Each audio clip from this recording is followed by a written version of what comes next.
there's a crew in town. The head hillbillies are making their rounds. Small town whispers loud and clear. The sheriff shot the judge in his chambers chair. Sheriff got a secret he won't keep.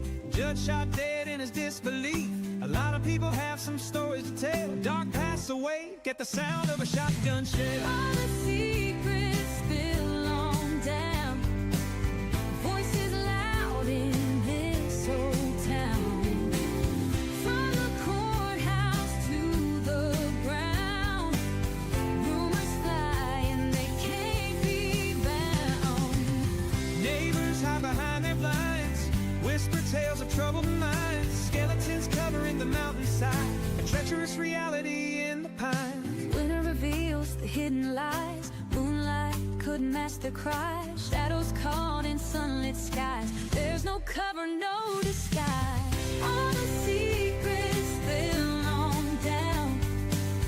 Voices loud in this old town.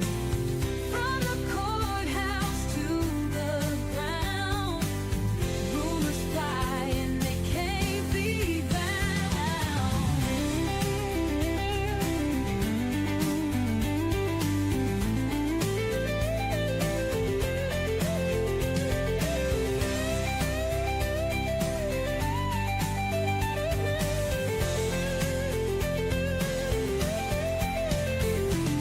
Winter reveals the hidden lie. Moonlight could mask their cries. Shadows caught in sunlit skies. There's no cover, no disguise. All the secrets spill on down. Voices loud in this old town. From the courthouse to the ground, rumors fly and they can't be bound.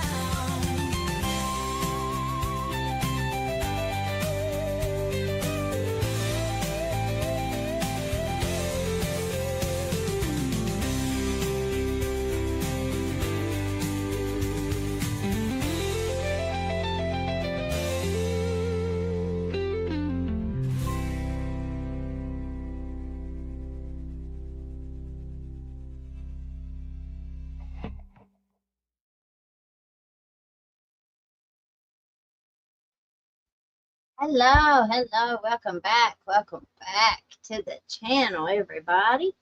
My name is Elizabeth, and this is Hillbilly Crime. Welcome.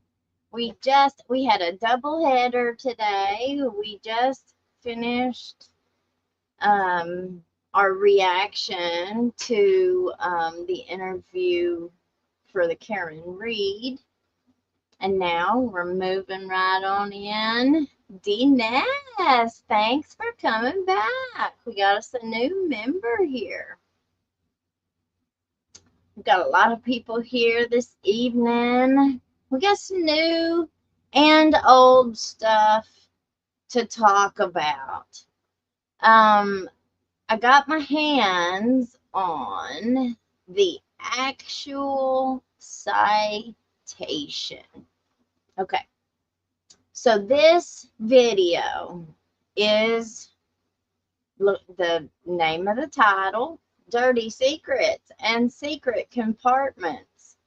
What we're going to be talking about today is Edison Banks. We're looking locally here. We're going to be looking at the corruption and just the investigating that we have ourselves been doing regarding just the whole mess down there in Whitesburg, Kentucky.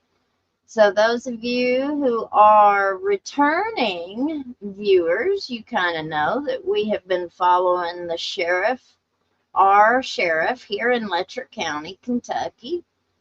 Went into the courthouse and shot our district judge, Kevin Mullins, 8 times in his judge's chambers, unaliving him. Now, we have looked at all kinds of video. We have seen all of the actual security cam footage of that day. Now we're going to go back and we're going to look at some things that took place leading up to the shooting. And one of the questions that I have is, who all knew about this? Because I think that this was a lot more well known than what some people would like us to believe. Okay, now 2 of these articles that I put links to all of this stuff in the description. We're also going to look at how this all bleeds into the civil case. I found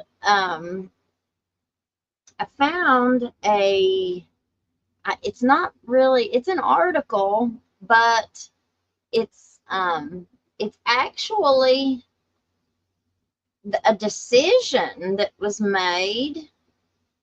The United States District Court, Sabrina Adkins et al., plaintiffs v. Ben Fields et al., defendants. And it's the civil action. So we're going to be kind of tying all this stuff in, okay? And we're also going to be looking at the timeline. I think this timeline is very important. I didn't realize some of the timeline on this stuff, so give me just a second. I sent Alan out to grab me a pop, and he brought it in from the truck, and you talk about hot. Oh my lordy mercy, I don't think I've ever drank a pop that was that hot. So I had to make me some tea. Earl Grey. Decaffeinated. But we'll see how it tastes. Okay. So we're also going to look at Edison Banks's vehicle. Okay, so the thumbnail that we put up for this video, he has or had a 2013 Tahoe. I heard it was silver, so I just found a silver 2013 Tahoe and put on there. That's not his Tahoe, but that's what it would look like. His vehicle would have looked like. Okay, so we've got 3 articles we're going to look at, but this first one, now we read this one last night, so if you were not with us, I'm just going to kind of run through it. A 22-year-old Crass Collie woman is facing multiple counts of possession and 1 count of trafficking in methamphetamine. Now, this was April 26th of 2023. Okay, April 26th of 2023. So these dates are all going to come in very handy, and we're just going to see it kind of progress up into the shooting. That's our timeline. We're looking from Ben Fields and his antics, and we got some new information about the jail. Okay. After a police officer recognized her as someone with a warrant against her. Now, we're looking at this, and I actually have the actual citation, right? And I was kind of looking at how this article was written versus the actual citation. And one thing that stuck out to me so much was how word for word this article is written compared to the citation and the police officer's words. Most of this article is word for word what the police officer says in his citation that actually pulled her over. The woman, Taylor Pratt, was a certified nurse aide working for Commonwealth's attorney Edison Banks. Now, this isn't also, that's where I got that she was a certified nurse's aide, was from these articles from the Mountain Eagle. Well, I went looking for a license under her name, and I have not been able to find one. If anybody else has ever found it, that's all public record. So I went and spent hours trying to find any license under her name. I was not able to find anything. So if anybody else is able to find it, please send it to me. hillbillycrime@gmail.com. And if she's not a certified nurse's aide, where did the paper get that from? That's a question I have. Where did they get that information from? And was riding in a car belonging to him when she was arrested. That's a huge point here. She was not driving the Tahoe.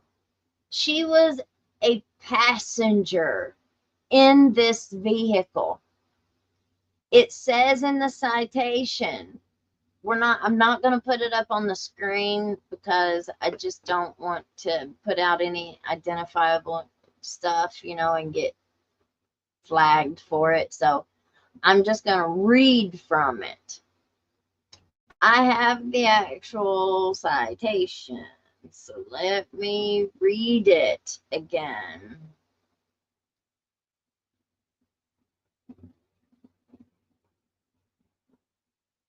Okay, let me blow it up some.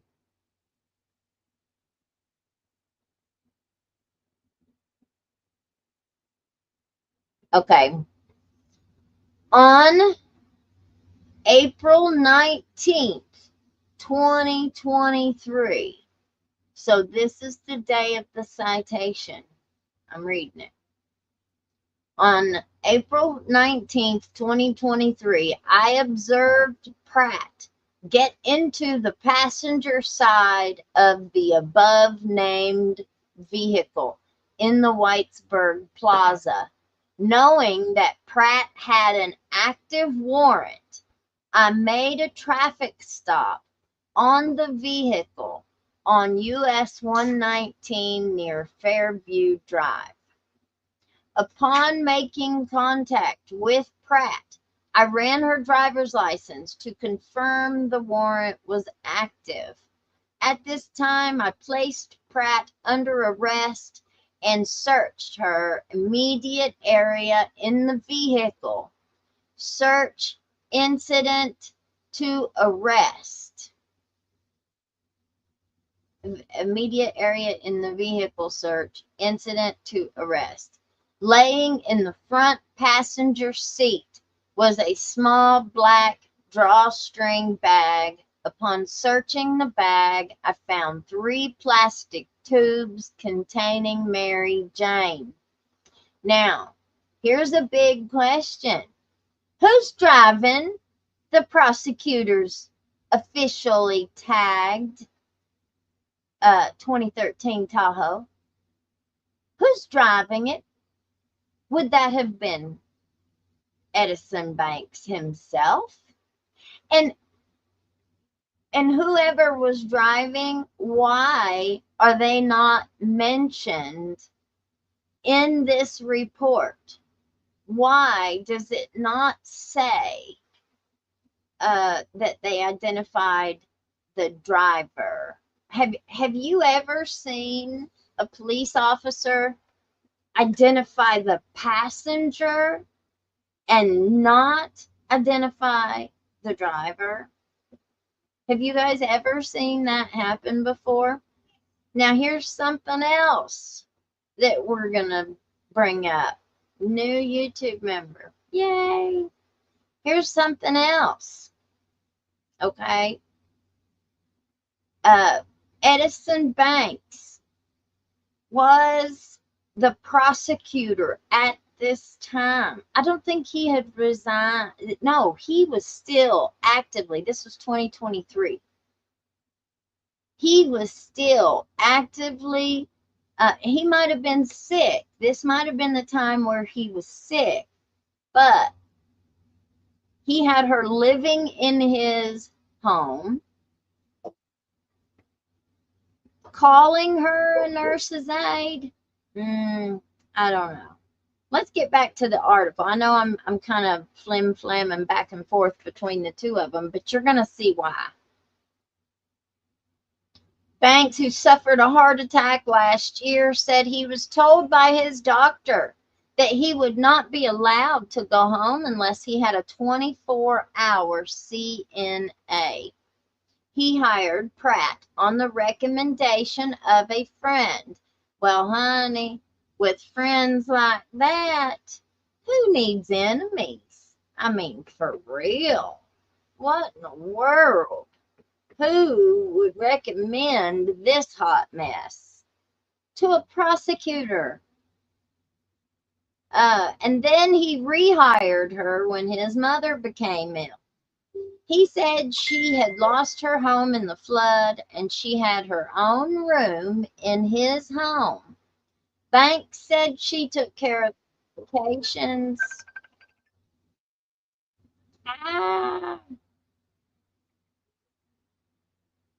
Debbie. Sorry, y'all. Her medications drove him to work and helped him into the office every day before going back to take care of his mother. The bad part is, apparently, she's a bad addict, he said. But I never picked up on it, Banks said. If I had known she had a problem, I certainly would have worked to get her help. Oh, well, of course, especially when Letcher County is like the rehab capital of the state. I mean, you can't tell me. I think it was all a cover. I think every bit of this was a cover. Do you know how many people has reached out to me and said how she was allegedly used to relapse people, to send people who were doing well and who had maintained a certain level of sobriety, and all of a sudden, several people allegedly run into her somewhere, and she sweet talked them into hanging out that night, and the next thing you know, they relapsed. And then the next thing you know, the very next day, they were rug tested by like drug court or probation and parole, or whoever the agency would have been that they would have gotten in trouble by. So many family members have reached out to me and said that this was their experience.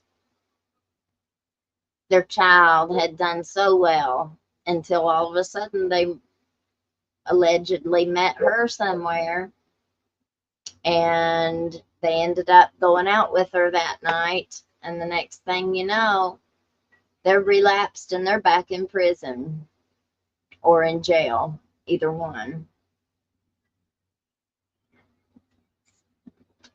Good to know. See you later says they found 2 Taylor Pratt CNA registrations. Well, I couldn't find any. So good for you.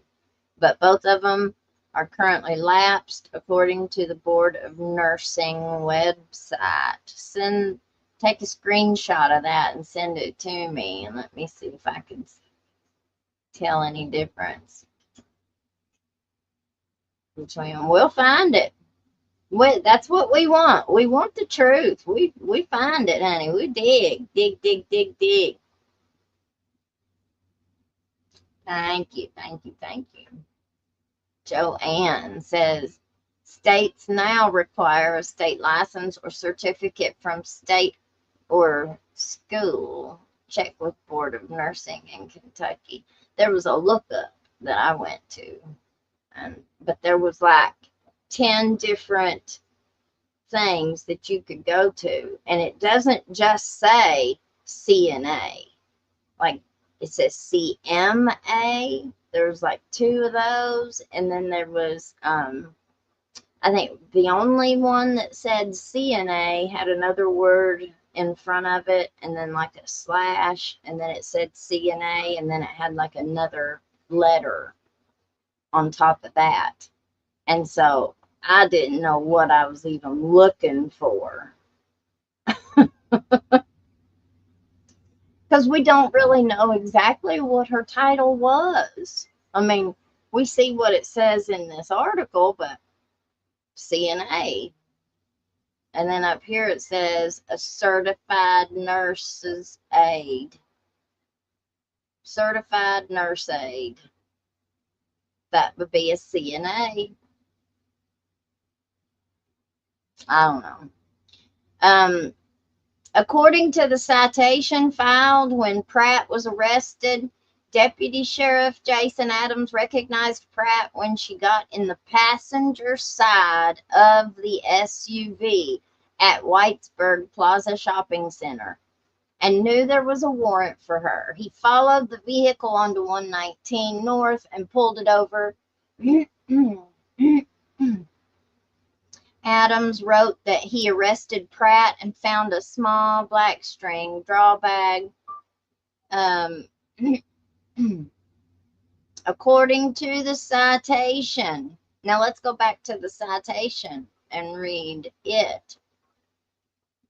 After finding the Mary Jane, I expanded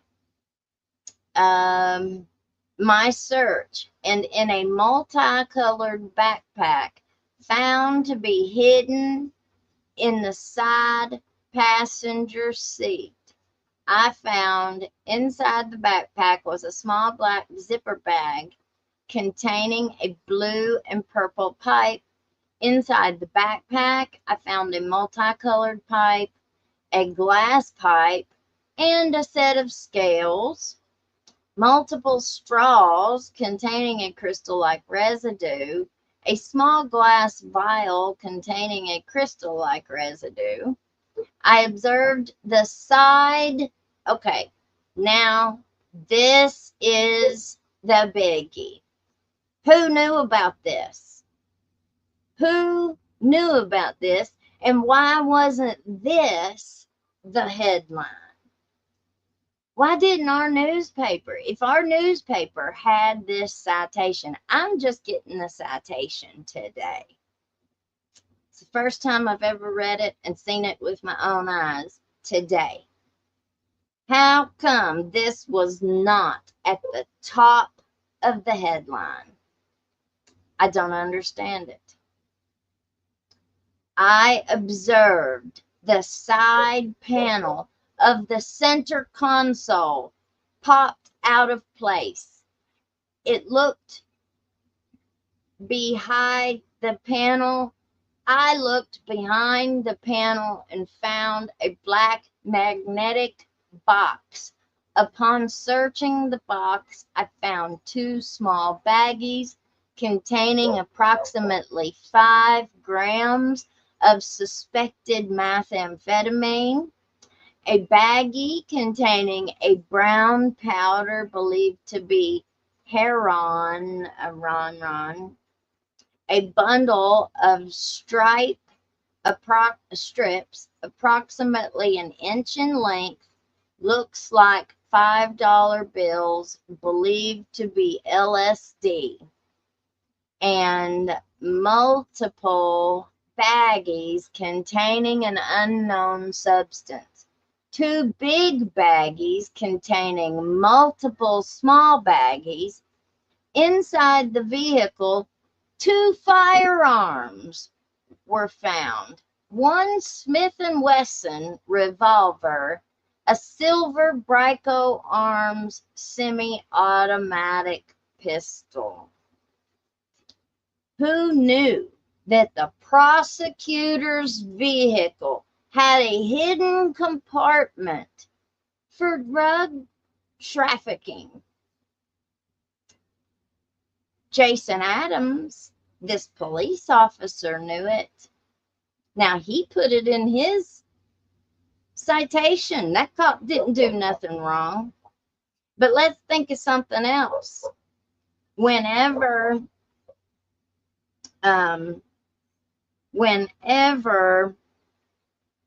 that boy saw her getting out of her, or getting in the vehicle, when he saw her getting in the passenger side, he recognized her. He knew that she had a warrant against her, and nobody can convince me otherwise that that boy did not call Mickey. He would have called Mickey first and foremost, and he would have said, I've got Taylor Pratt in the Walmart parking lot getting in a car, and she's got a warrant. There's no doubt in my mind that he did not call Mickey first and say, should I pull them over and should I take her to jail? Let's see. Okay. I stuck our goal back up there, you guys. I forgot to do it when we started. Please help us hit our goal tonight, you all. If you can, we appreciate it so much. We're behind, so we need some help. All the help we can get. Nothing too small. Yeah, how about that? Dave Clifton. I noticed the channel is quickly closing in on 2 million overall views. Yep. Channel's growing. 311 in the house and only 91 likes. You all hit that like button for us this evening, please. Okay, so you know how Letcher County, one of the things that I've told you guys that they love to do around here is brag. They love to brag and show off their goodies of what they confiscated. We have the photograph of this from this traffic stop. So we're going to see all that they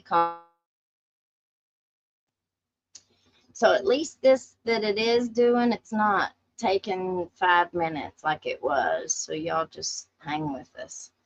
It's not doing it near as bad as what it was. Let's go back to the article and finish reading it. It said, well, we read all that. Banks said that the Smith & Wesson was inherited from his aunt, and police returned it to him. Now that is not in the citation, so that leads me to believe that the writer, which would have been Sam Adams, that leads me to believe that he actually spoke with him, but doesn't even say his name. It just says by Mountain Eagle's staff. So we don't really know who was the one who went through this and read it. Pratt was taken to the Letcher County jail. She was released on a $10,000 unsecured bond on the condition that she attend 90 days of rug rehab. All right. So then we're going to look at this other one that tells us what happened. Oh my goodness. What do you guys think happened? Do you think that she got in trouble for any of that? Let's see. Let's see if I can. Image file. It was right here. All right. Y'all see this? Letcher County Sheriff's Office. Math and Heron and SLD. Flip them around. Deputies, along with Whitesburg PD officers. So it wasn't just Jason Adams who was in on that arrest. Whitesburg Police, Whitesburg City Police was also involved in that stop. Arrested a female today and charged her with trafficking in a controlled substance, first-degree meth, possession of a controlled substance, first-degree H-word, rug paraphernalia, possession of Mary Jane, possession of controlled substance, SLD, controlled substance, first degree, rug, unspecified. Well, we're going to see in this other article, and you see all that stuff there? Let me take those comments away. That is what they found on Miss Taylor Pratt. Check it out, y'all. Get a good look at it. Now,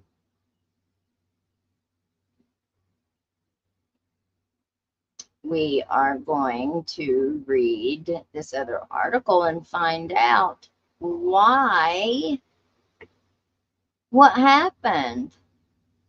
Well, this was September 6th. So this was just a couple weeks after the arrest. Delay in criminal case against live-in nurse's aide questioned. The handling of a court case involving a live-in certified nurse's aide who was arrested while driving a vehicle owned by the Letcher County Commonwealth's attorney is drawing questions from lawyers and others in the county. Cases have now come to light that show she had been arrested at least once before on a rug charge and pulled over and ticketed 2 days before the latest rug arrest for speeding and careless driving. Also, while in Banks's 2013 Tahoe. I think, I'm not exactly 100% positive, but I think that if she would have gotten pulled over and arrested with 2 firearms and all of those rugs, that would have been a violation. I'm not a lawyer, first of all, but wouldn't that have been a violation of her bond to get pulled over and found in possession of all of those rugs and the firearms? And isn't that an enhanced charge when you have weapons in your possession when you're committing a felony? I mean, am I like the only one that even recognizes any of this? That the prosecutor, the Commonwealth's attorney's vehicle had been modified and had hidden secret compartments for drug trafficking, for his live-in side piece, I think is really what we should call her. Because you cannot tell me that that this was all innocent. No. I'm not stupid. And it offends me. It absolutely offends my everything that someone would think that I was that stupid to believe something like that. Okay. Cases have now come to light that show she had been arrested. Oh, I already read that. Commonwealth's attorney, Edison Banks, stepped aside in the drug case, and the Kentucky Attorney General has apparently appointed a special prosecutor from Bell County. But so far, there has been no indictment and seemingly no movement on the case. Now, remember, the Kentucky Attorney General's office is also the same office that did the investigation into Ben Fields. It's also the investigation or the office that Ned Pillersdorf has had to deal with regarding the civil case for Mickey and Ben Fields, for Mickey Steins and Ben Fields.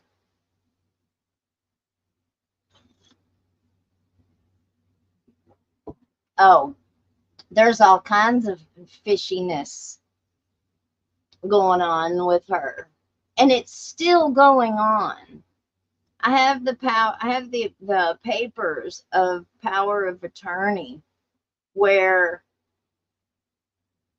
some of our assistant prosecutors' names were on all of that paperwork, where they just signed over. They were the ones who had power of attorney over Edison's estate, and they just signed it over to her. Like, there's a lot of serious implications when you really bring all of this forward. Why has there not been a big headline talking about the appearance of impropriety with the Commonwealth Attorney's Office, with Taylor Pratt, with the whole shenanigans, all of it? Remember, Kevin Mullins was still judge when all of this was happening. Edison Banks was still alive when Mickey shot Kevin. The power dynamic had not changed yet. There had still been a ton of wrongdoing by several people, if not all of them, and was hitting the fan.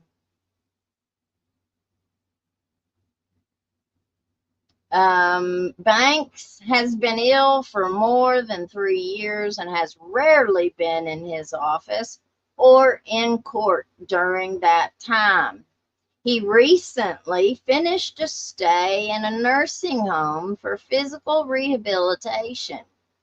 His office referred calls to his home or cell phone, but he could not be reached at either number.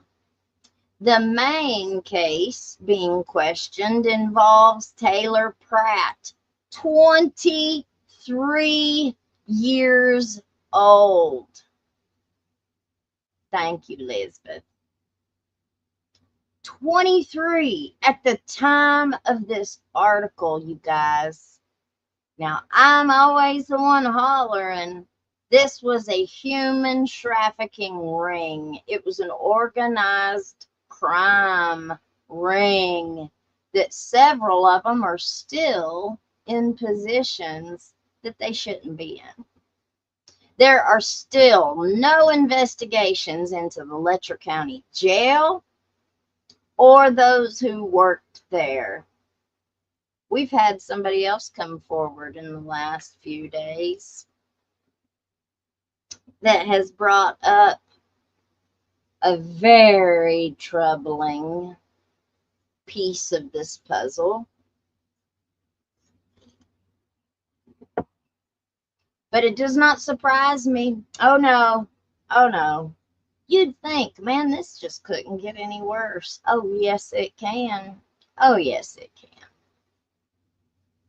I didn't see this other piece coming though.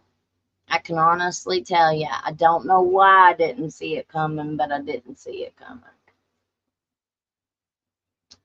23 years old, a CNA, they're still calling her a CNA, who had been living in Banks's home as a caregiver. I was told that he had family who lived in his house and that he put his family out to bring her in because they were not, allegedly, they were not on board with whatever he was doing. Now, could he have been so sick that there was no actual physical relationship between them? Sure, absolutely. But what have I found that a whole lot of these IRV pays love to do is they'll pay these girls to clean their house and just clean it showing their naked parts. Yeah, I'm gonna pay you to come clean my house. I really need my house cleaned. But the catch is, take all your skivvies off at the door.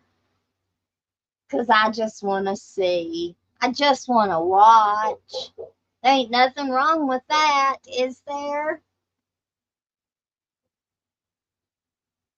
I just want to watch. Makes me so sick, man. It makes me sick. Let's see, Bank said at the time that she had been recommended by a friend. I wonder who that friend was. Do you think that friend would come forward? I wonder if it was Judge Mullins. Was it Daniel Dotson? Remember, several people told me that one of these attorneys, I just won't say which one it was, but you can use your imagination and I'm sure you'll be right. One of these attorneys had a full setup in their office. Allegedly had a massage table with all the fixings. They had candles and they had lotion and they had a big massage table and everything was set up in the back of their office. And one lady came to me and said that she went to him to discuss hiring him as a lawyer for her divorce. She said that she sat in the chair in his office and he was just hands all over her and said, well, you could come back here and let me give you a massage. Just let me, just just let me give you a massage and I won't charge you nothing. Is that legal? Are they allowed to do that? You know, like if another client goes to a defense attorney or an attorney and says, I want to hire you as my lawyer for my divorce. I'm getting ready to get divorced and I need an attorney. Are they allowed to start hitting on their client and sleeping with them? Like as soon as they take their money, of course, and then hit on them and sleep with them? Marnie says it's not legal or ethical.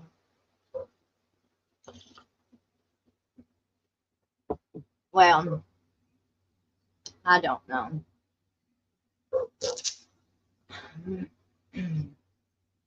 It may not have even been a divorce. It may have been something else. I don't remember. But regardless, they went in looking for their services, their legal services, for some court proceeding. I'm not exactly sure if it's divorce or what, but it just makes me so upset that people, predators, you know, they always find a prey. They're always looking for a prey, and they're always on the hunt. They're always on the hunt. All right, let me get back over here. And he was unaware that she had a rug problem. None of the attorneys who were concerned about the case would comment publicly about the case.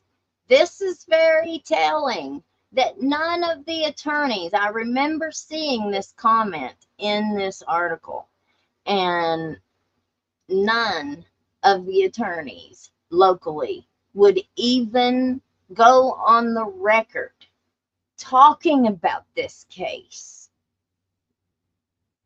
And apparently they would not go off the record talking about this case because he didn't really tell us anything that was not already in the citation and that we didn't.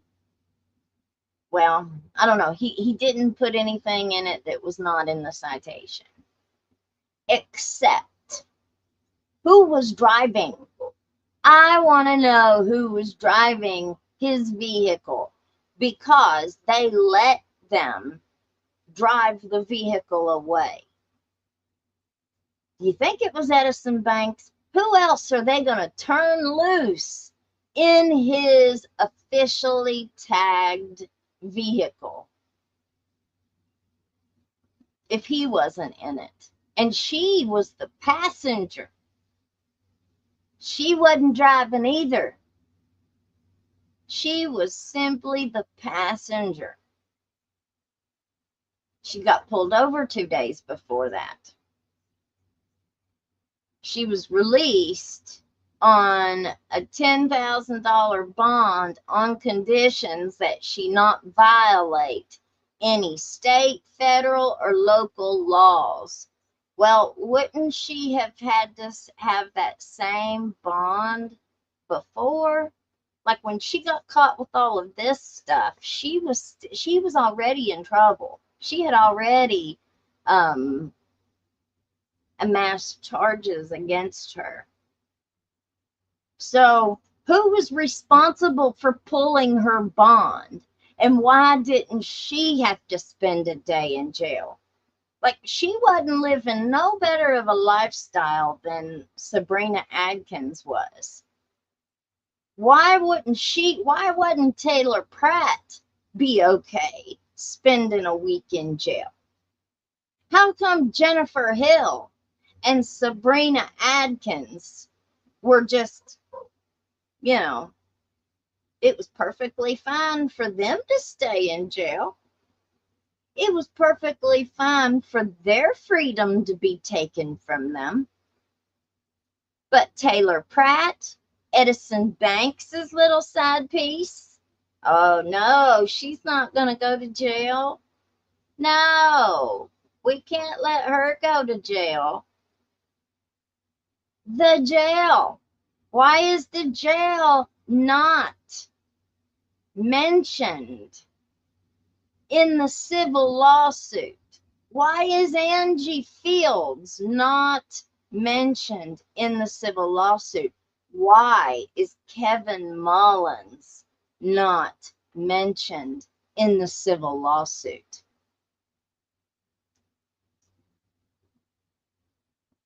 That comes down to Ned Pillersdorf and the Attorney General's office.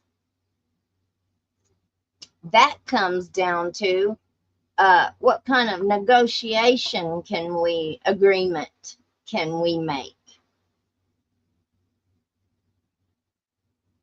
The investigation ended when Ben Fields pled guilty.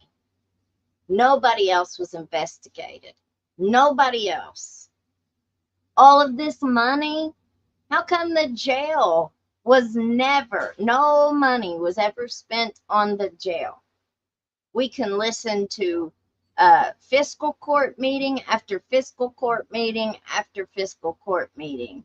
The jail, the costs are just out of this world high because of a lot of this medical stuff that they've done. They brought all that, they thought all that funding and all that money was going to come in here. That money didn't go to help us people. It didn't go to help our jail. It didn't go to pay for things that needed to be paid. It all went for salaries. It all has went into people's pockets. And now you've got MCHC providing all of the care for the jail inmates. And they've got a bill that's over $60,000 a month in medical costs. But yet, who do they listen to? They listen to people like Van Breeding. Do you think Van Breeding is going to go in there and say, oh yeah, we could cut this cost in half if we did away with the waste, fraud, and abuse? No, he's not going to do that.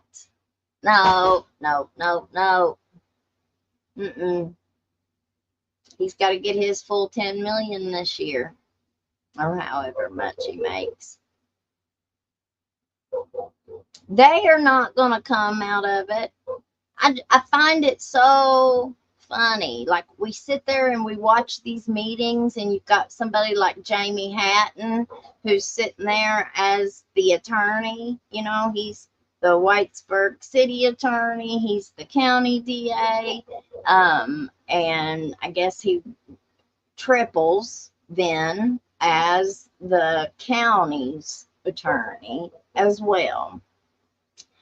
But it just, I get kind of tickled when I see him sitting there and they're talking about all this money and stuff. And Jamie Hatton himself is like in the millionaires club of attorneys, meaning that he has won judgments in civil cases of $1 million or more.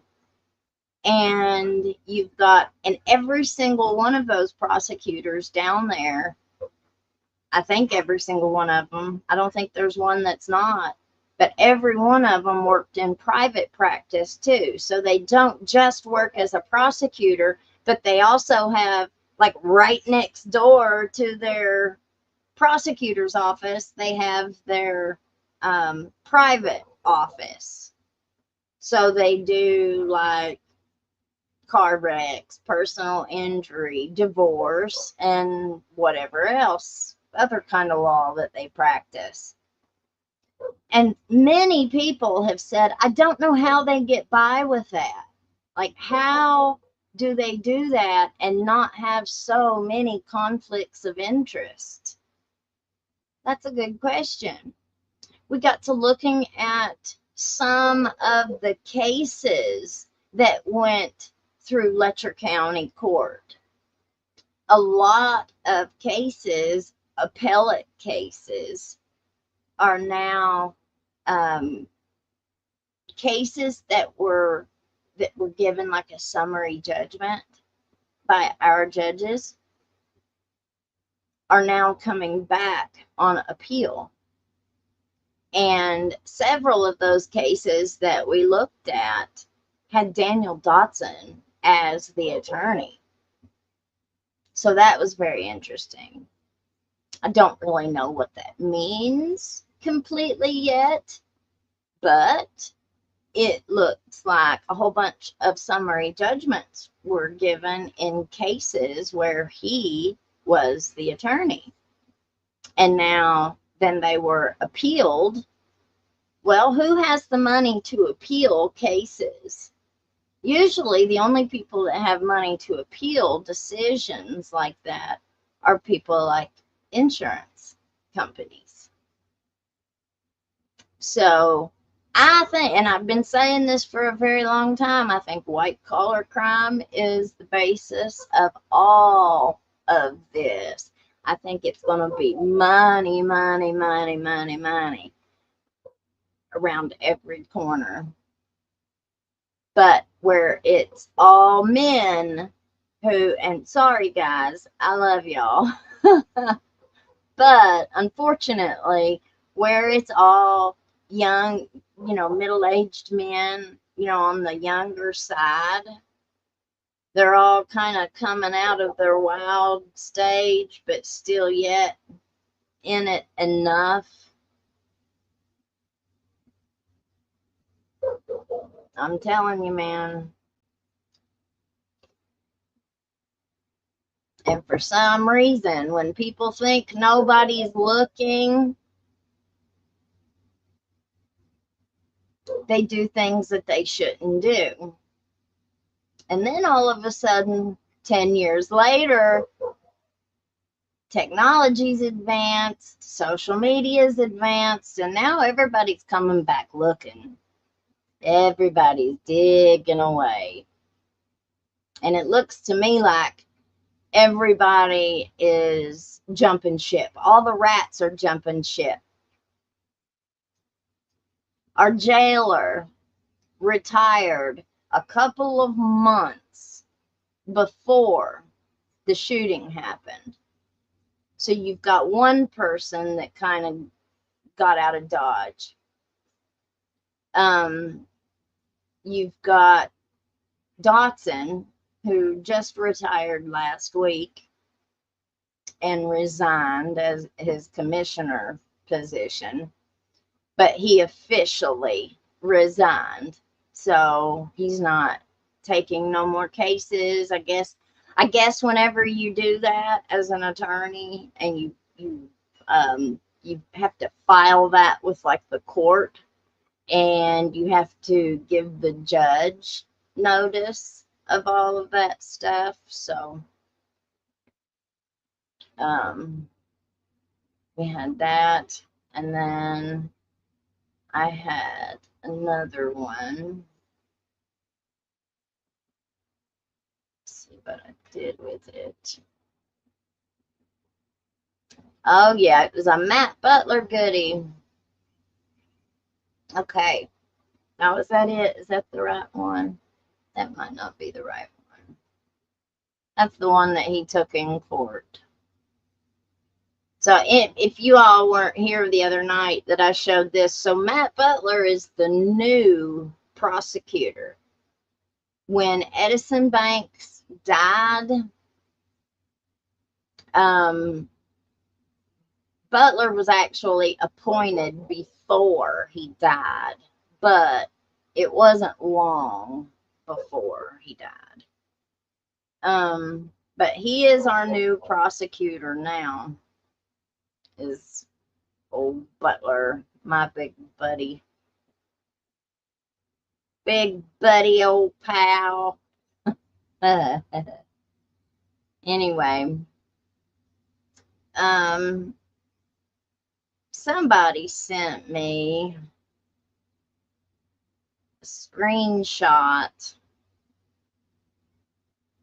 today.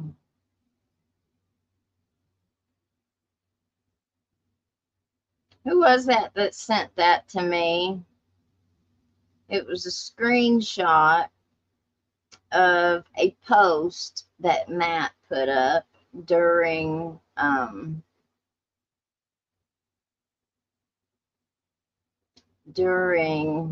the campaign. And he was talking about Edison Banks and Taylor Pratt. Which one of you guys sent that to me today? I'm trying to find it, y'all.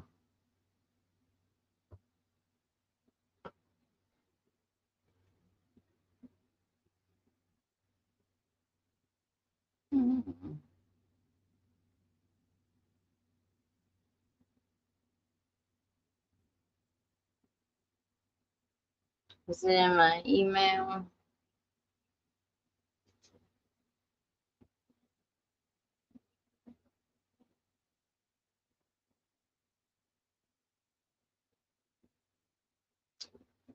Yes, if any of you will help me reach my goal, I'd appreciate it.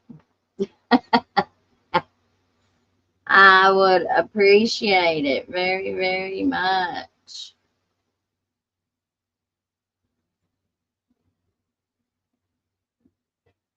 I also saw, okay, so everybody knows the preacher man.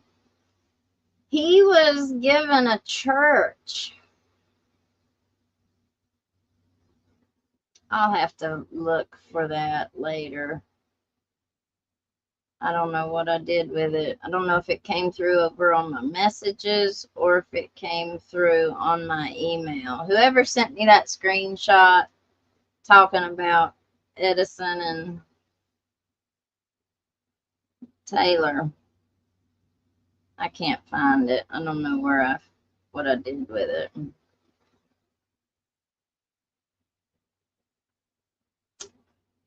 Yes. Oh, okay. So I got that wrong about Jamie Hatton. I said that was his brother, Jonathan Hatton. That's his cousin. They're not brothers, they're cousins. That is their cousin. All right. And he works at MCHC. And he works in the Suboxone program that they have there. So there's a little correction there. And I thought, let me pull that down. The one that I just had up there, the reason why we showed that was because apparently it looks like, when you look at that photo, it looks like Matt has taken that picture himself in the courtroom. And through the grapevine, I heard that somebody spoke to that attorney who Matt took the picture of. And they said that that attorney was very surprised to see that on Facebook. Number one, most of us are not allowed to just pick up our phone and take a picture of somebody in the courtroom. You're not allowed to do that. They will take your phone, like if you go post it on Facebook, then you can get in trouble. I've seen judges really get upset over taking pictures in the courtroom.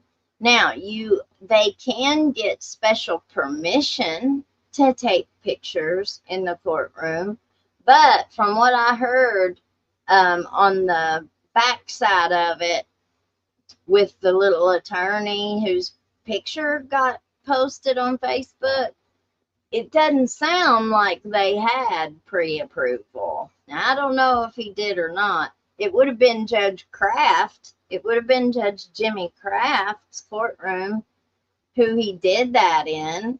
You know, I mean, you think Judge Kraft is liking the prosecutor's behavior? I would love to find out the answer to that question. If I could ask Judge Kraft anything, that's what I would ask him.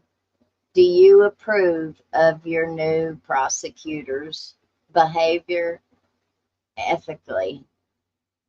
I'd love to hear his answer to that. I don't think he'd give us one, but I'd like to ask him anyway.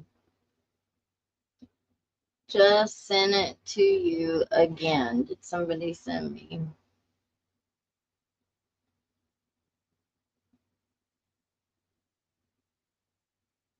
Let's see.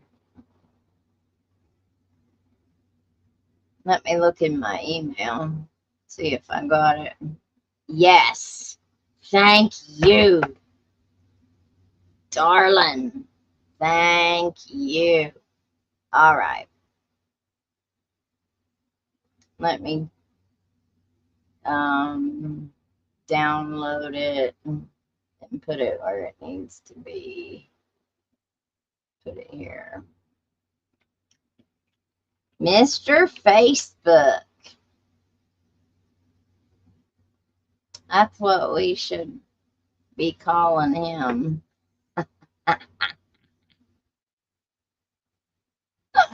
Okay, guys. I found it. I found it. Thank you, my lovely hillbillies. All right. Look here. It says this was off of Matt's. This is our prosecutor.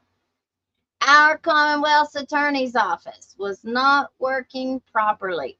My opponent had been there for 24 years, but hadn't really worked out at all in 2 or 3 years. He is being taken advantage of by a F-word trafficker who has bragged that nothing will ever happen to her as long as he is in office. He retired to avoid investigation and removal, refused to come off the ballot, and hasn't campaigned 1 minute. Now, this is Mr. Facebook, y'all. This is the same one that came after me. I've been in office since July 1st. I've been open and honest with the public. And I've shown I know what I'm doing when I brought a serial M-word essayer to justice and secured a maximum sentence at jury. He loves that pat on the back. And if he don't get it, honey, he's going to come back out for it. The conviction came within weeks of my taking office after the defendant had been protected by his political buddy, my opponent, for literally decades. Who do you think he's talking about here, y'all? You think he's talking about Uncle Bill? Uncle Bill Meade is who I think he's referring to right here. It begs to ask the question, if everybody knew this, how come nothing was ever done about it? I've been active on drug court, helping restore hope for the addicts who deserve a second chance. And I've been tenacious in prosecuting rug reelers and people who hurt children, unless they're your buddies, right? Including another trial with a maximum conviction for a 7-time convicted felon. What about your buddy that you represented and got, and then became the prosecutor that you were supposed to recuse yourself in? But I don't think there was a recusal that was sent in for till way after. And I'll keep trying cases until the word gets out. Letcher County won't stand for dangerous criminals to run wild anymore. We also won't stand for corrupt politicians to run wild anymore either. We aren't going back now. We cannot turn my office back over to my office. Yeah, because you're so entitled. I know, honey. It's your office. Back over to someone who is unable to do the job. It's too important. We need stability and good old-fashioned hard work from my office, and I'll deliver. It seems funny to me that he was an attorney in this area for the whole time. Like, he'd been here for 20 years. So, you didn't talk about any of this until he was on his deathbed. You didn't talk about anything until after he died. I'd like to know what date that was. He died probably right after this. Not long after this, anyway. They all knew it. If he could write this in a post on Facebook back then, and he knew what was going on, this shows that they all knew what was going on. Every single one of them knew what was going on. Now, let's look at another date. We got another big one to read. Let's see, we'll pull that one down. Oops.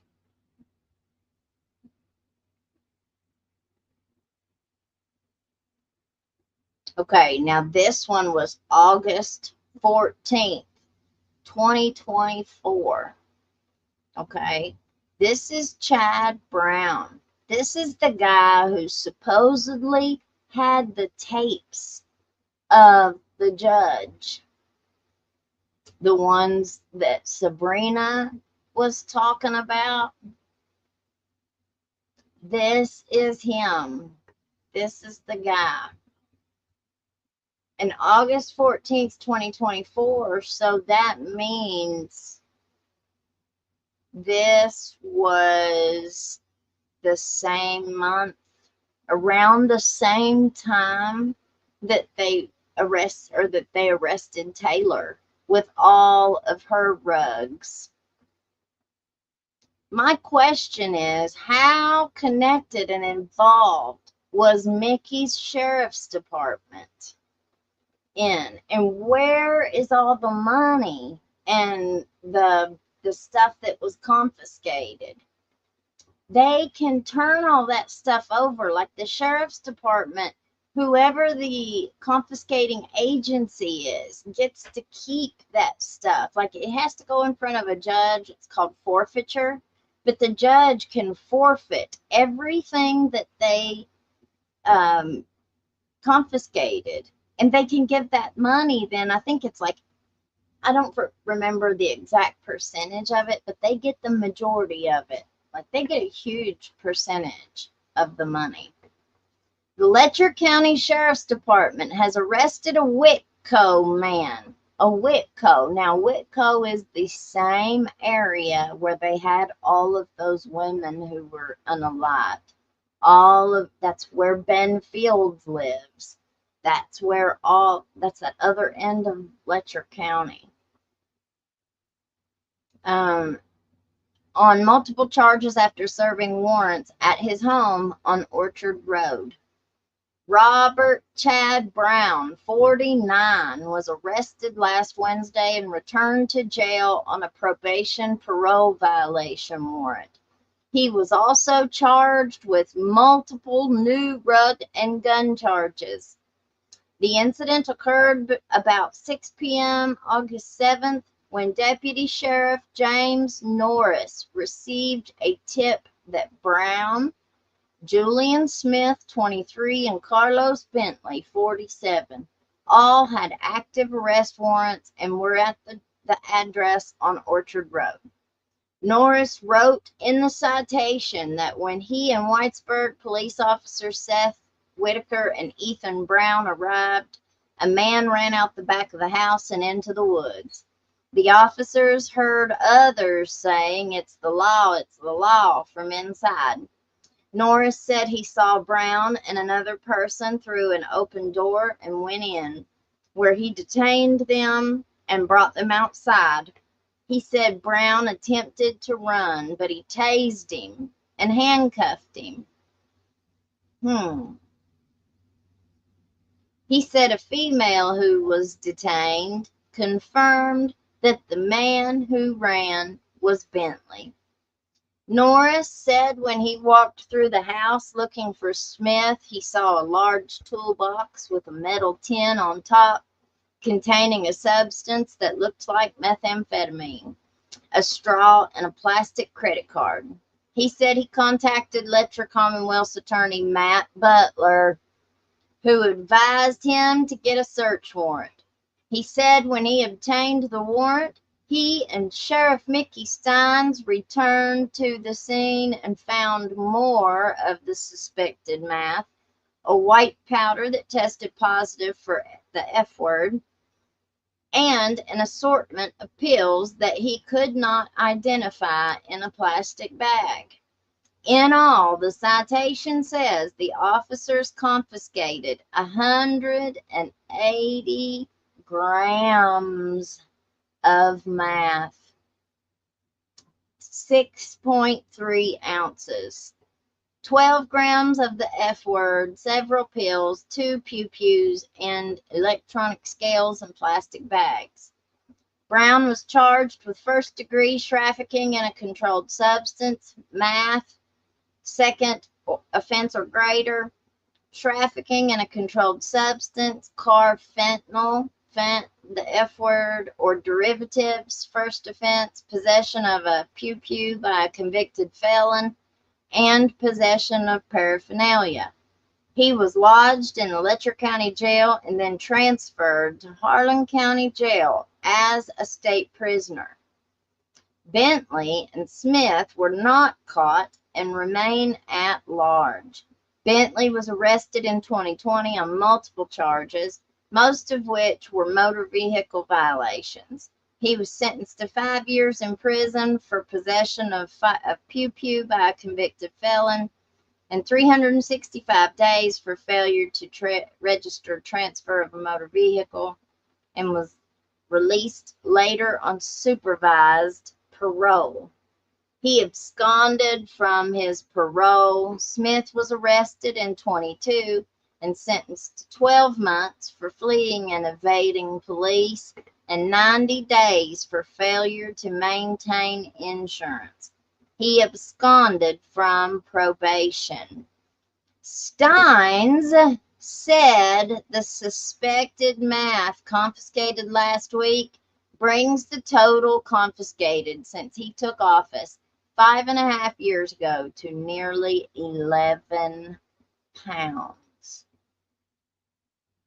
December, okay, thank you. Edison passed December 1st, 2024. So it was just a few months after this.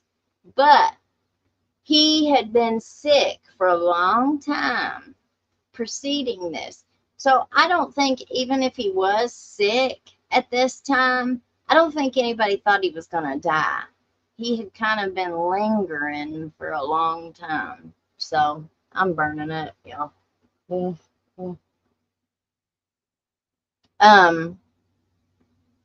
federally usually means across state lines. It does. It does. There were several federal charges in the last few years because Virginia and Kentucky, Virginia is just at the top of the mountain. It's like 5 minutes from my house. You can be in Virginia. So you had people that were going back and forth, you know, from Kentucky to Virginia and back, and they got caught. Why isn't this federal? That's a good question. That's a really good question. Well, isn't it?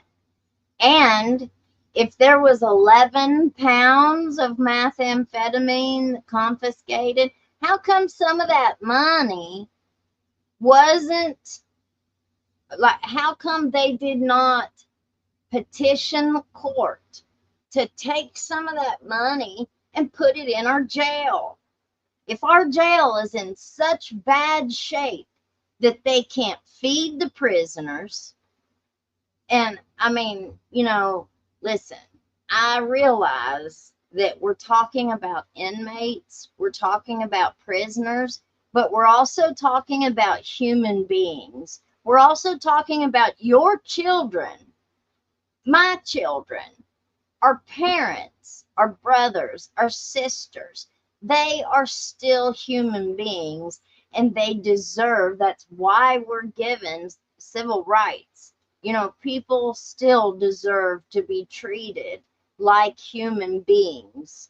And if, you know, I mean, it's awful, but when decisions are made based on money, you know, like we're talking about feeding the inmates.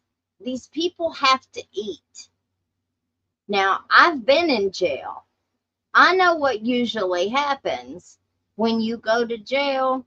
You end up gaining a whole lot of weight because everything that you eat is just carbs, carbs, carbs.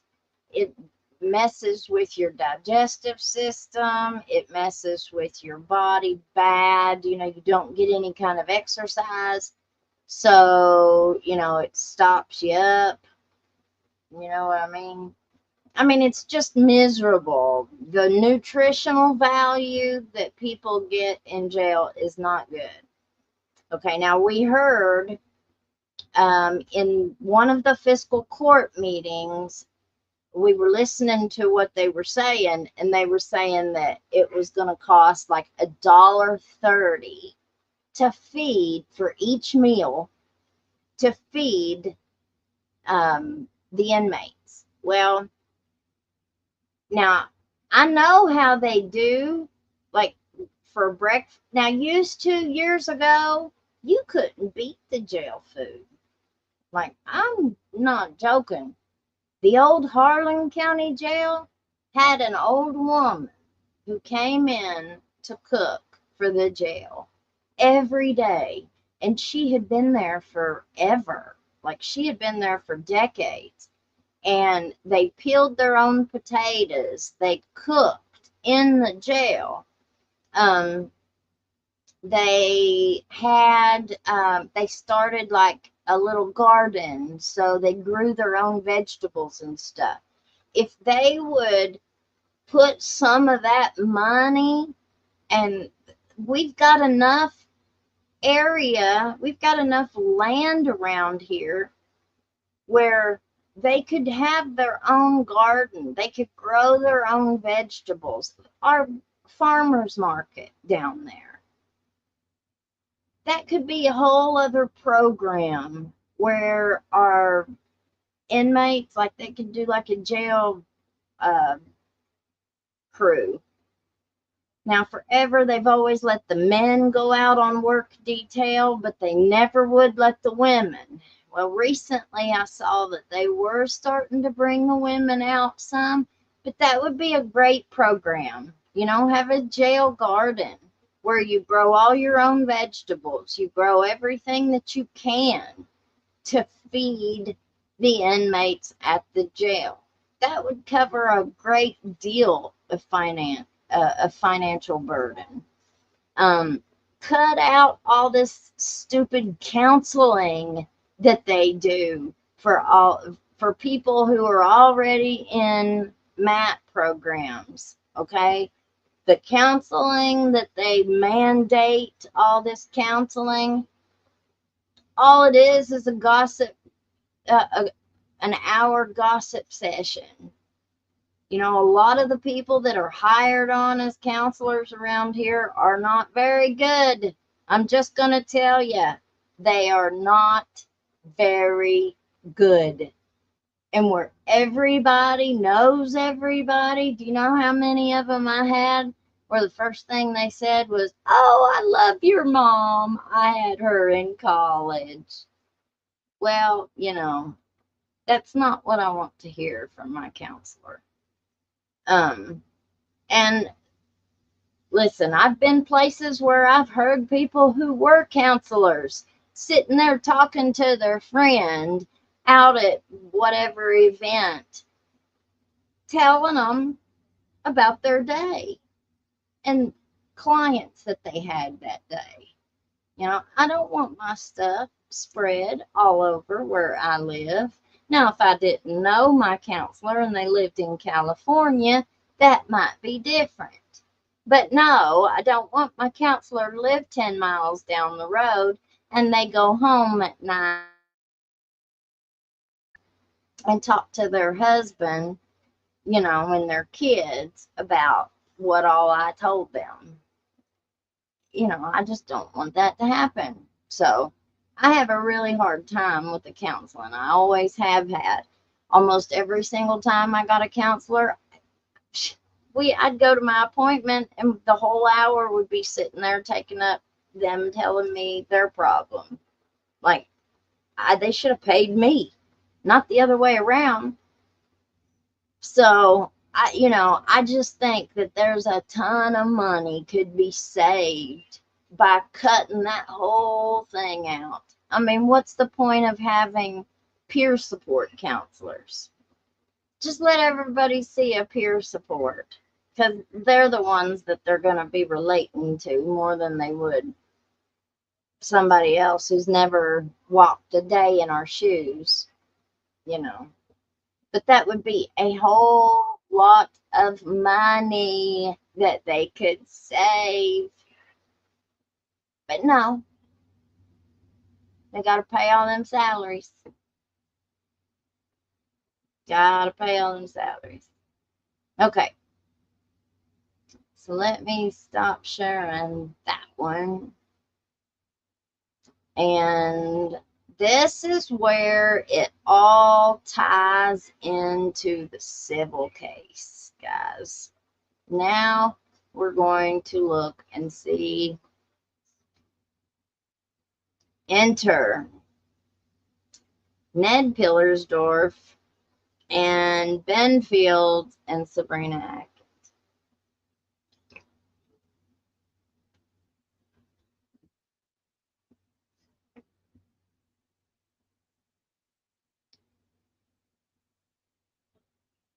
They should lose their license over that. But who's going to, who's going to say anything? Who's going, most people don't even know what they're talking about.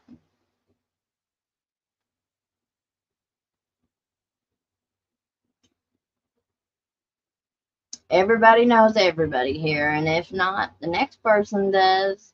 That's right. That's right. I wonder if the jail is getting reimbursed through the child and adult food program for those meals. I don't know. Like, I can't understand how the jail can be so underfunded to where they can't do any of their own cooking. Like, they said that they needed a stove. Well, one of the magistrates told them that the one of the senior citizens centers had 2 old stoves that they had in there that weren't being used. Now, I don't know if they checked on that and found that they couldn't use them or what, but listen, a new stove, if they did have to buy a brand new stove, $5,000, maybe 10 at the most. But with all of this funding, all of these millions and millions of dollars that are coming into this area, what, they can't scrape off 20 grand to redo the jail's kitchen to save money in the long run? You know, I understand that you might not want to spend a big chunk of money all at once like that. But if it's going to save you money in the long run, you know, like we don't have 500 inmates in that jail. Like even over capacity, they're under 200, men and female. We have the ability to cook their own meals.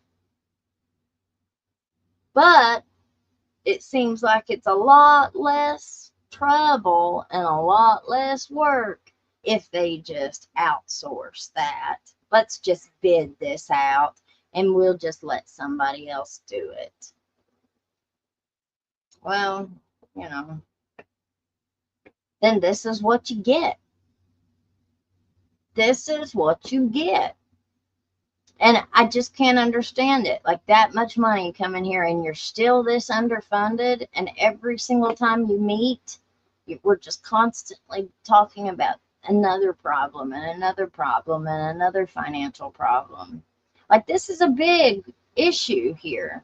The very last fiscal court meeting that we watched, they were $60,000 a month is what they are paying in medical costs a month at the jail. I feel like there's a whole other set of eyes needs to look at that and needs to see, because they were saying that it was all legitimate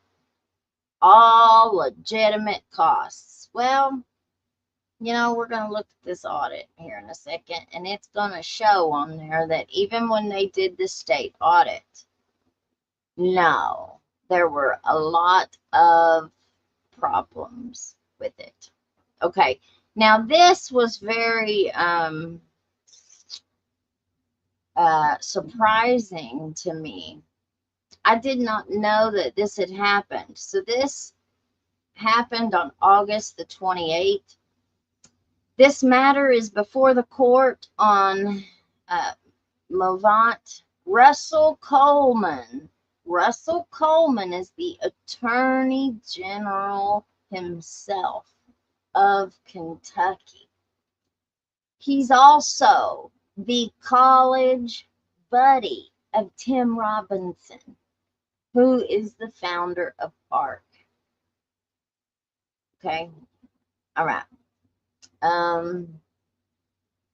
Attorney General of the Commonwealth of Kentucky, motion to quash subpoena.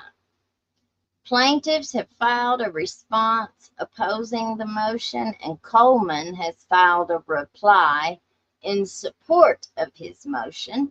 The matter is therefore for review.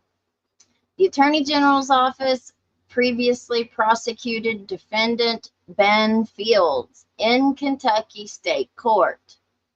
Fields eventually entered guilty pleas on one count of R in the third degree, one count of S in the third degree, 2 counts of tampering with the prisoner monitoring device, and 1 count of perjury in the second degree, and he was sentenced to 7 years imprisonment.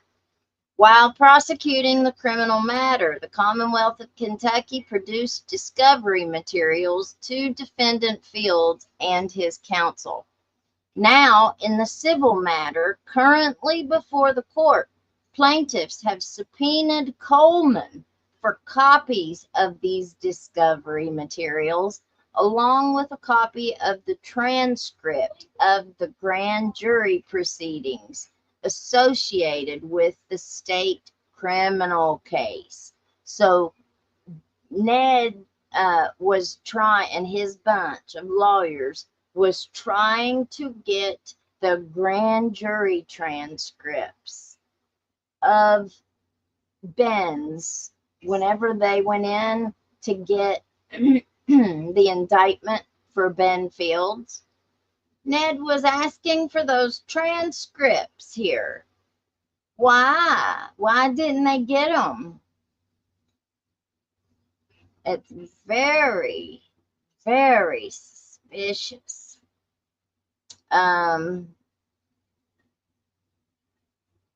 While plaintiffs have received redacted versions of these materials from the Commonwealth as part of a prior open records request, plaintiffs now seek unredacted copies of these records and have represented, along with the defendants, that the production of these materials is needed before the defendants can be deposed. Coleman has now moved to quash this subpoena on the grounds that the federal doctrine of sovereign immunity precludes the enforcement of plaintiffs' subpoena. That sovereign immunity case law from Kentucky also precludes the enforcement of the subpoena, and that, at the very least, the secrecy of the grand jury proceedings prevents the plaintiffs from obtaining a copy of the grand jury transcript. The plaintiffs have filed a response opposing Coleman's motion, and Coleman has filed a reply. Unless otherwise limited, parties may obtain discovery regarding any non-privileged matter that is relevant to any party's claim or defense and proportional to the needs of the case. Information within this scope of discovery need not be admissible in evidence to be discoverable. The courts have broadly construed this language to encompass any matter that bears on or that reasonably could lead to other matter that could bear on any issue that is or may be in the case. While this scope is not without limits, the Sixth Circuit has consistently held that the scope of discovery is within the sound discretion of the trial court, and a ruling by the trial court limiting or denying discovery may not be cause for reversal unless an abuse of discretion is shown.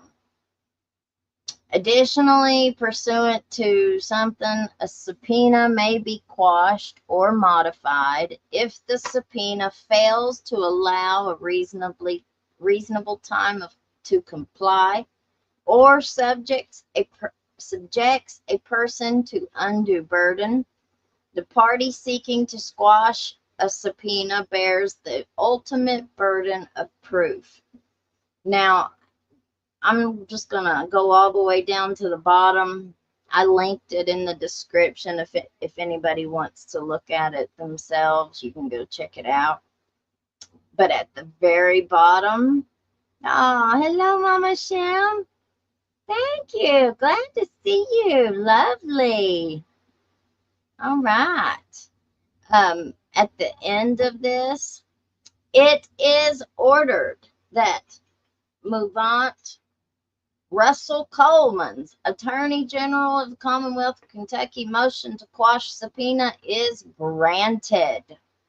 The subpoena is hereby quashed, and the parties are precluded from issuing subpoenas for documents in the possession, custody, or control of the Attorney General's Office of Special Prosecutions related to the criminal prosecution of defendant Ben Fields.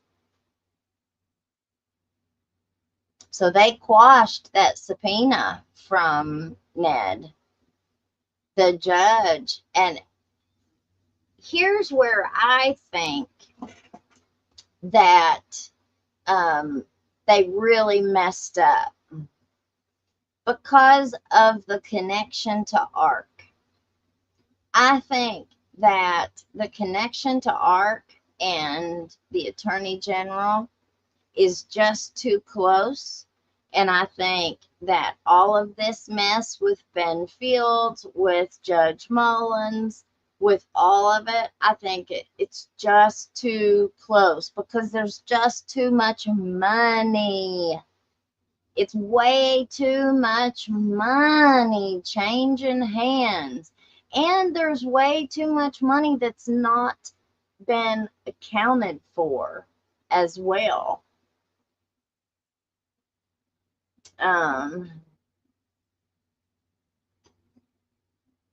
Let's see.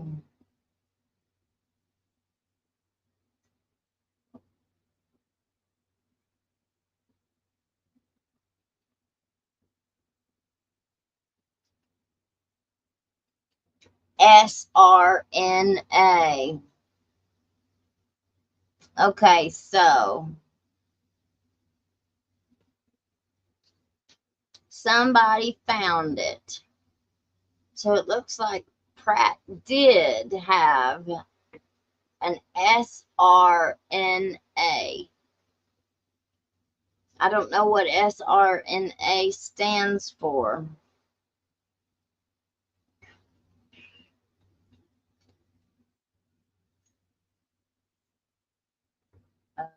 Specifically, I don't know what it stands for.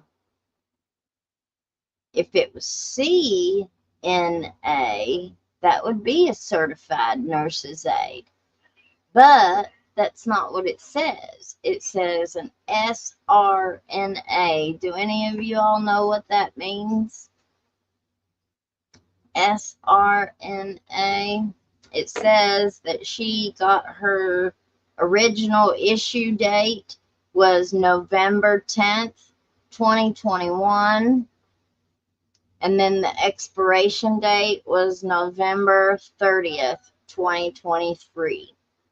So she did not renew her license.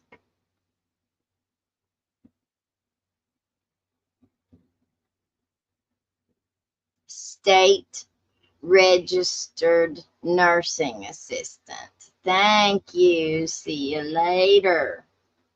Thank you, thank you, thank you. Interesting. So she did have one from 21 to 23, and it expired November 30th of 23. So her license would have expired while she was working because he didn't die until 24. So if she was living with him all the way from the end of 23 and the whole year of 24 as a certified nurse's assistant, she didn't have a license because it expired in November. So that's very interesting. She wouldn't have had a license the whole year of 24 to even be working in that field. How do they pay a state registered nurse's aide? Do they have to be billed like a peer support specialist gets billed through Medicaid, but they can't bill themselves? As a peer support, you have to be working underneath their head counselor. And that head counselor or the case manager, I don't know if the case manager is allowed to do it or not. Probably not. I didn't have a number to bill under as a case manager, so I don't know. The counselors, like if you have a MAT program, you have one head counselor that would be like your mental health person, and they would have their license. And then if you had other counselors under them, like they could hire somebody like me who has a master's degree, but they have to have a master's degree, and they have to have a master's that's under that umbrella of that human needs umbrella. We still can't bill for that hour though. That head counselor or whoever they are, I think they either have to be like a licensed social worker or they have to be a mental health professional where they have like a number that they can bill Medicaid through that number. But they do that, which I don't do billing either, so I don't really know how they do it. But I know that they do it underneath them. So they put in the billing for the nurse, the peer support specialist. Peer support specialists cannot bill on their own. Do you all know how a nurse's aide gets paid? Just cash. If a person is working for someone private, the person could be getting the fund directly to pay the home care. But that would be like private cash under the table. They're not using their actual license. I mean, you could hire a babysitter for anything, whether it's a child or whether it's an old person. You can hire a sitter, you know, a caretaker. You can call them whatever you want. But if she was working, like we're talking about Taylor Pratt, if Taylor Pratt was working under a company, you know, where she used her license, then it would be billed through that company. If she was just working cash, which is what it sounds like to me, that's what I would bet. She was just living in his house and he was paying her. I think they just did a lot of pretty talk, a lot of pretty words, trying to cover up that he had a 22-year-old girlfriend or a 23-year-old little drug reeler girlfriend that got out of all kinds of trouble. And how come the cops were protecting her? Like, I mean, Jason Adams didn't. Mickey Stein seems like he wasn't. But you can't tell me they didn't already know. They already knew that this girl was this much of a mess. They all knew it. Matt Butler even knew it. So did Kevin Mullins. So does Jimmy Kraft. So does every single person in that courthouse. They know. They know exactly what all has been going on. And I think people are starting to get cold feet because they're afraid of just exactly what they're going to be connected to, you know. But how does it always end up going, y'all? It's the cover up that always gets you. It's not the crime, it's the cover up. Whenever there's a whole bunch of co-defendants, or there's a whole bunch of people that's involved, what is it? What happens when they talk? It's usually the first one that talks gets the best deal. They're the ones that get the deal. I mean, it's just the way society is. If you come forward and say, you know, I got caught up and I'm so sorry, this has bothered me from day one and I didn't really know what to do. I was caught in peer pressure. And, you know, just acknowledge your wrongs, you know, come out and say, I'm sorry, and ask for forgiveness. And I'm telling you, That's all of it right there. I mean, you might have some consequences, but it depends on how far you took it, right? If all you did was just turn a blind eye or something. Here's another thing.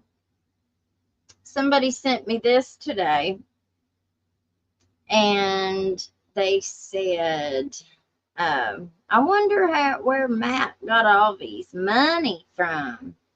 And I said, huh? And they said, Matt, all this money. And I said, well, I didn't know he had a whole big bunch of money.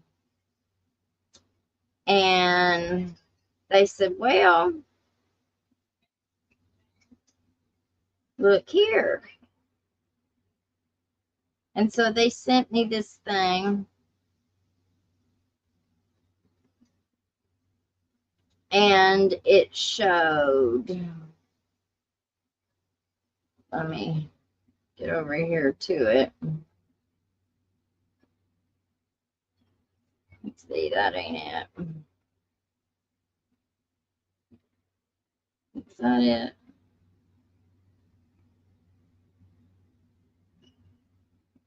No, that's not it. See if I can find it real fast.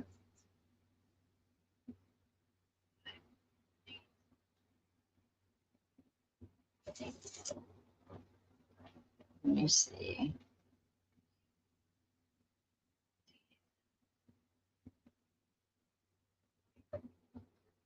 I got so much, you all. I get so many tips. Stuff.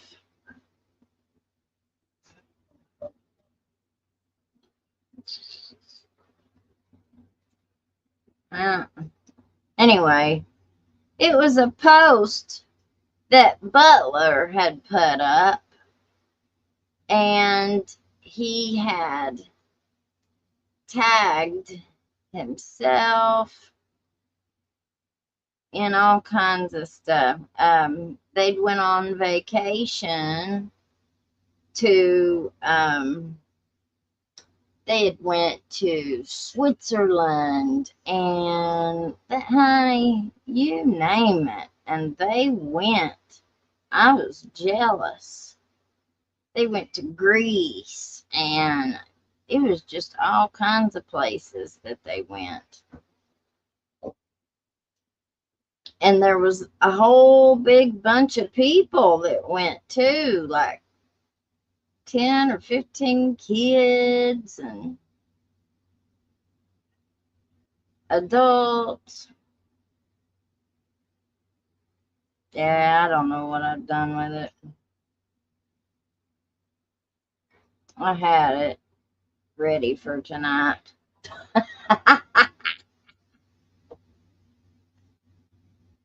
But all right, y'all. Well, we'll end this one now. Remember, tomorrow night is a very special show. Tomorrow night, we're going to be looking at the Amber Spradlin case. Amber Spradlin was in Floyd County. I'm sorry, several of you guys helped me, corrected me. It wasn't in Pike County, it's in Floyd County. It's the same county where Ned Pillersdorf is from, very same area. And it was the son of a dentist, of a local dentist, who was charged with her death. And so we are going to talk about, kind of just go through and introduce you guys to this case. And her cousin, Amber's cousin, Debbie Hall, has really been outspoken for the family and has really just demanded justice in her case. She has had her own experiences with their county's judge executive. I saw that she had kind of got into it with him. There have been a lot of twists and turns in this case. So Join us tomorrow night at 7. We will have that, and we're getting ready to start our new trial. I still don't know which case we want to do trial watch for, so anybody got any suggestions, send it to me. We have started our the new kind of humorous side of hillbilly crime. So we've started our reels and our shorts. You might be a hillbilly if we've got some new merch. So hit the merch store, get you a t-shirt, grab you a hat. You might just be a hillbilly. We've got some new stuff. All right. Well, thank you, Jesus, for another day, being able to come together in your name. We thank you, Lord, for all the healing that you've done in each and every one of our lives, whether it be physical, emotional, or spiritual, which the spiritual is our most important ask. That's what's most important. We pray for the lost tonight, Lord, that you will soften their hearts and just get them to where they're pliable, that you can bring them to you, Lord. Sometimes we know that sometimes you have to bring us to our knees to get us to listen and acknowledge you. It sure did. It sure did get my attention, Lord. But I love you, and I'm so thankful for your presence in my life. I ask every day, Lord, that you forgive me for my sins and just keep your light at my feet so I'll never lose my path. We pray that you'll touch each and every one of our viewers, Lord, that are having problems, that are going through surgeries, that are going through medical problems, Lord, that you'll just heal them. We pray for a complete and total healing in each one of their lives, Lord. I plead the blood. I plead your precious blood over them, Lord. Until we come again tomorrow, we give you all praise, honor, and glory. In Jesus' name, amen. All right, guys. Thank y'all for joining us tonight. We sure do love you. And we will see you on the flip side. All right. Peace out, Girl Scout. Bye.